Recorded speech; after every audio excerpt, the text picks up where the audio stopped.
Hi everybody, I'm Jeff with Virginia Paranormal Investigations, and today we ventured deep down into the heart of Poquoson, Messick Point, and many of you may be familiar with this area. It's very close to the area where the legend of Dolly Mammy Messick takes place, and we'd like to give you a little bit of the background behind that story and a little bit of the truth that is actually associated with that legend. So the story associated with Dolly Mammy is that she went out to get the cows with no help from her daughters at a place called the Commons, which was near here, and it was a place where the cows would all go out and graze, and she didn't come back. So long story short, they found her in a sinkhole with just her foot sticking up at a place near here. Now as you can see from behind me here, it hasn't even been storming and the water's high, so this area does flood a lot. And back then, the houses were few and far between. So it was a good hike to the neighbor's house for help. So her daughters, when she didn't come back, there was no way they were venturing out in that storm with water higher than this. This place probably looked like a lake, to go try to find her or to seek help. But the lady's name was actually not Dolly, it was Rachel, and she was the one that had disappeared, that had sunk in the sinkhole, and came back to apparently haunt her daughters after they found her dead. And the daughters would wake up with their hair braided together, their beds levitating. So during the Civil War, the Union Army was stationed down here. There was a regiment from Fort Monroe, and they were to make sure that the Confederates didn't resupply with the Confederate ships coming into Messick Point.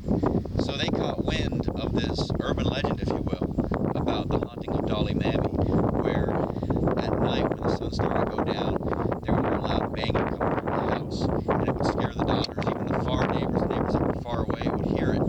So this captain and his men encircled the house, and sure enough, when the sun set, they started hearing the banging, and it freaked out the soldiers. So that's where the story of Dolly Mammy Messick comes from, and some people say that her ghost still haunts this area. And we're going to take a little look around while we're down here, and just maybe do some EVP sessions, walk around with the EMF detector, and see if we can pick up any evidence of paranormal activity down here in Messick. Alright, so we found this old structure here, and what's this look like to you?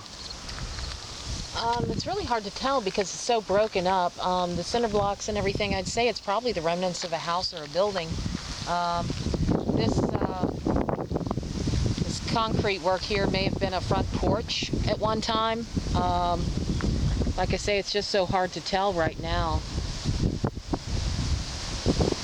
Okay, well this little foundation that we found, we're going to try to do an EVP session here, and it's going to be a little hard because, as you can hear, I'm sure on the video, the wind's really blowing. So at the same time, we got to keep that in mind. During the day, it's possible to catch paranormal activity because it's always there. We like to do it at night because it's quieter, there's no people, there's less interference, there's less contamination. We have some seagulls in the background, we're going to have to keep that in mind, and we have some people over the hill there, we have to keep that in mind. We're going to annotate every noise that we hear while we're doing this EVP session. Also, like I said, the wind, depending on how the speaker picks it up, may be hard to hear, period, but at the same time, the wind we like to experiment, just as we do with spirit boxes and such, whereas maybe the ambient sound or so that the wind gives off may provide as a conduit for something to talk to us. But we're going to go ahead and start this recorder here, right here on this foundation. And I'm Jeff. I'm Linda. And we don't mean to intrude, we don't mean to trespass, we don't want to be here unwanted. We would just like to know if there is anybody here with us. We'd like to hear your story, we'd like to find some information about you and see if there's anything we could do to help you. Is there anybody here with us?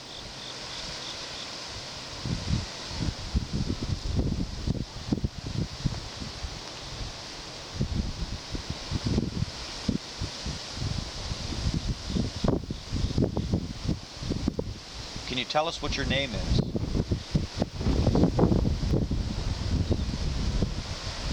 I'm not sure what that wind. I'm looking at the meter here on the recorder, and there's a lot of noise coming into the microphone, so it is really picking up the wind. We'd like to know if you lived here. Did you live on this piece of land?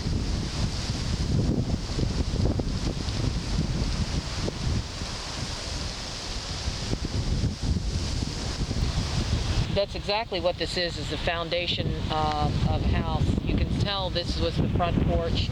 You can see a little bit of the foundation of the house where it kind of recedes toward the back, and it looks like maybe it's been buried under, dirt and debris, probably by floods. So this had to have been a house of some sort.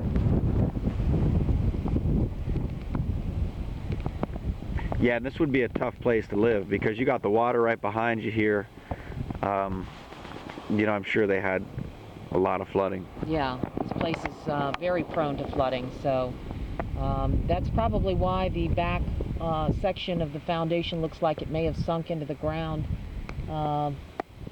It may have just been the erosion of the land that caused the house to sink in the back to begin with. So we wrapped up our EVP session. As I said, it's very windy. If you listen to our recording, and we don't mean to intrude, you can really hear the wind blowing by. It's probably going to be a pointless EVP session, honestly. But at the same time, like I said, who knows if some voice comes through on the wind or something like that. It doesn't hurt to experiment, just because there is the wind and, obviously, like I said, it is creating a lot of noise. It doesn't hurt to try. We like to experiment with different factors. We like to do investigations in the rain, when it's not raining, cold nights, hot nights, humid nights. We like to keep track of the moon phases and everything else, all the different parameters when we're doing investigations to see when we pick up more activity. So we're going to venture around here a little bit more and maybe do another EVP session or two and see if we can pick anything up. We have what you can see there. It looks like it could have been another house. I don't know if it was part of this house. Back in the back there's an old chimney, and it looks like there's another a little bit newer brickwork to the right of it. Fireplace at the bottom, and we'd love to venture back there, but it could very well be private property, so we got to do a little more research before we actually get back there to that location. But I'm not saying that these places were home to Rachel, aka Dolly Mammy. It is known that she lived along this street, Messick Road. She lived along here somewhere. But why are these locations abandoned? Could it be to the flooding, or who knows? You can tell from the look of the brickwork from the chimney. The older chimney obviously went to a very old house, and it looks like perhaps somebody had built a new chimney onto that house at one time, not too many years ago, and then at some point the house was destroyed, whether it be by flood or by fire or something along those lines. I would think that if it was by fire, we would probably see more of the debris of the house than is actually there right now. But you can tell whatever stood there was a very old house, and it's, very likely it could have been old enough to have been one of the neighbors of Rachel and her family. Okay, we're standing here by what looks like the remains of an old pier with a bunch of seagulls sitting on it. And you can see the way the wind's blowing the grass behind me here. There's definitely a storm moving in. And it doesn't seem like it's by any means a nor'easter or anything like that, which it probably was when, Rachel got washed out into that sinkhole. But you can kind of get an idea of how it may have been. A little similar to this, probably a lot more windier. Black skies behind us, and it can be pretty scary down here during those storms because, like I said, the water comes up, and even now, without there being a big storm actually coming through, there's still high water.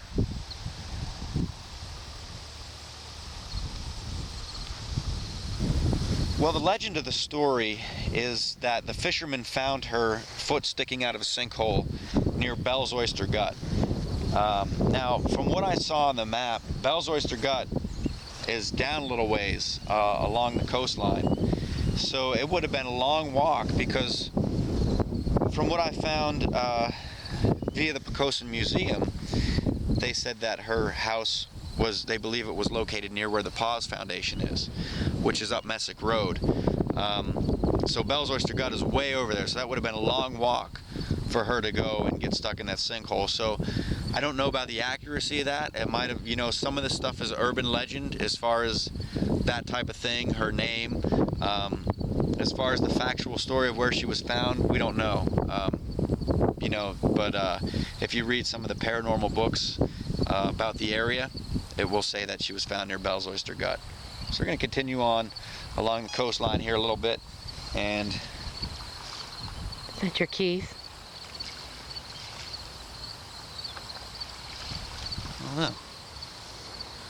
I'm not sure it was that time.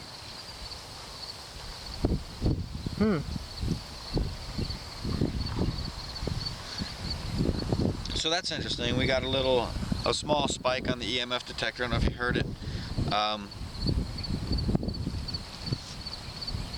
My phone's over this side, and I know that sets it off sometimes, see? But for it to set it off still, I gotta be like right up on it. So maybe we'll do a quick EVP session here. Alright, so one rule during the EVP session that we always use is never hold the recorder, because your hands on the recorder can make noises that you could mistake as, an entity trying to communicate with you or whatnot, and it could basically contaminate your EVP. So we always set it down. Once again, it is very windy, but we're going to see if we can pick anything up. And the reason being is because we did hear the EMF detector spike right here. And being that, it's not consistent, when it's consistent, there's usually a natural explanation for it. When it's just a single spike, it means something passed by. Whether it's paranormal or not, I don't know. There was a storm coming in. If it's an electrical storm, something to do with that could have affected it. But needless to say, we're going to do an EVP session here just to find out if there is anything that wants to communicate with us. So we'll start out by introducing ourselves. Once again, I'm Jeff. I'm Linda. And we're down here at Messick Point, right along the coastline. And we'd like to know if there is anybody here with us. If there is, could you tell us what your name is?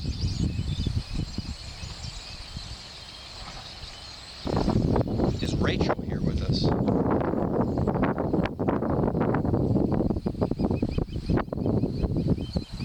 Now, if you are here with us, we know, it was not far from here that you did meet an untimely demise, and we're very sorry that you had to endure that.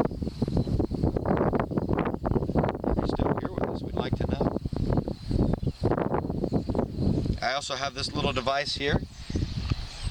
If you can touch that or walk close to it, it may signal and let us know that you're here.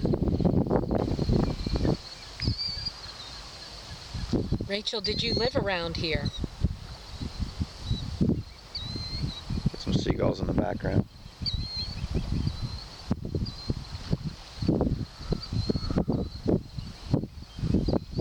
Why did your daughters not want to go out and help you gather the cows?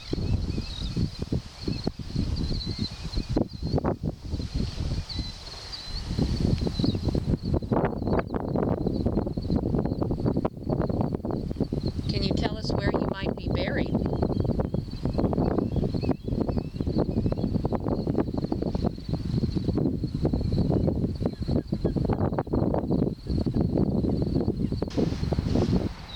We did a couple EVP sessions, and I don't know if we're going to pick anything up. What do you think about doing EVPs when it's windy like this?